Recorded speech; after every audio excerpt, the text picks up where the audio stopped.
We often hear about GMOs and how controversial the topic is. But what exactly are GMOs? General modified ingredient, right? Not quite.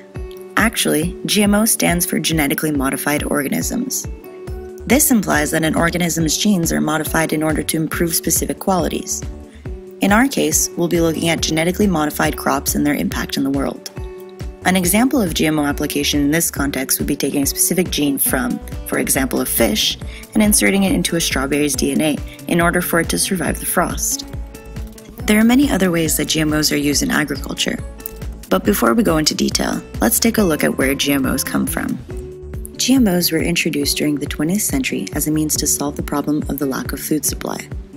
Farming had slowed substantially, resulting to decreasing yields of corn, wheat, and rice. Since agriculture already consumed 70% of the Earth's freshwater supply and that most arable land was already being used, GMOs seemed like the suitable solution. This would allow to grow larger, more durable quantities of produce within the already set agricultural zone. Now, the use and application of GMOs is quite controversial. Both sides have many compelling arguments. Many say GMOs are necessary. Well, to begin with, most of the foods we consume today can't be found naturally in the wild. For centuries, farmers have been crossbreeding plants to achieve consumable produce like wheat, corn, and beans. This is no different than genetically modifying organisms by targeting specific genes in order to improve the produce. Simple crossbreeding limits the possibilities of improvement since we can only use plants within the same species.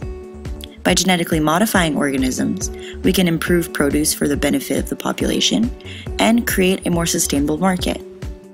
You can take the gene that produces omega-3 from a fish and insert it into soybeans so people can have the nutrients they need on a daily basis.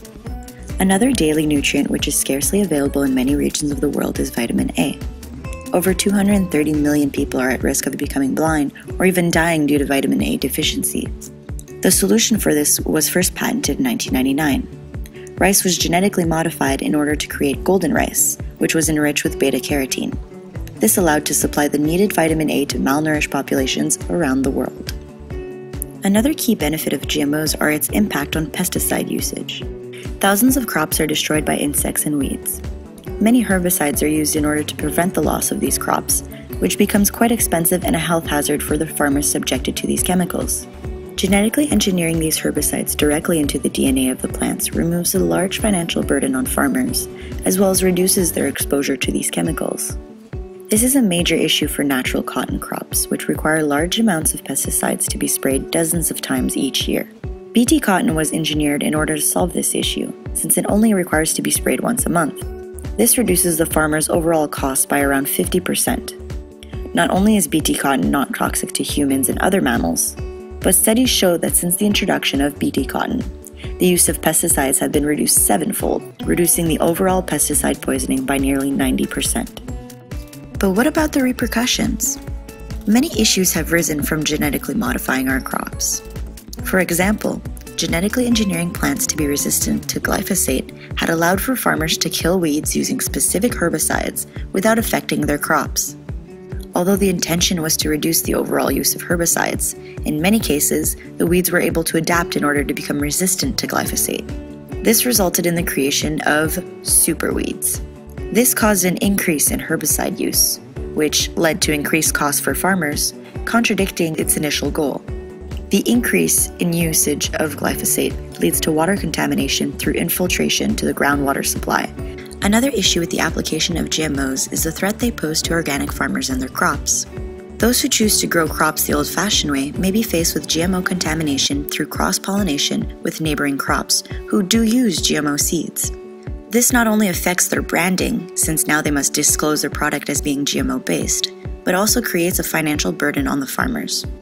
From 1997 to 2013, there have been 396 recorded incidences of GMO cross-pollination scattered throughout 63 countries.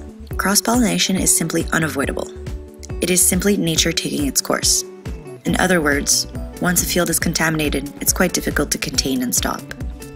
Although GMOs are said to supply well-needed vitamins to the population, the UN Standing Committee on Nutrition, UNICEF, the World Bank, USAID and other agencies with success attributed to the use of vitamin supplements and other diet-related products have all agreed on this. There is no proof yet that beta-carotene will fare through the steps of rice preparation. This implies that the process of miling and cooking may degrade the vitamin properties within the rice. Other studies have also brought forth another key issue regarding the body's ability to absorb beta-carotene. In fact, only 1 molecule of beta-carotene is absorbed for every 12 consumed. This would indicate that the GMO application to create golden rice may not even solve the vitamin A deficiency at hand. Finally, the genetic engineering of produce has shown to alter many components of the food's initial properties. Past experiences have shown that the enhancement of protein levels within cereal have caused a decrease in yields and may have altered other nutritional properties. So to recap, GMOs are a common component of everyday lives. They were initially created in order to meet the food supply demand, which had been on the rise. GMOs can be used to create vitamin-rich foods, herbicide-resistant plants, and many other applications. Major issues have been brought up regarding the sheer lack of information and studies supporting the actual benefits of GMOs. This leads us to the question, are GMOs a vital part of our agriculture? What do you think?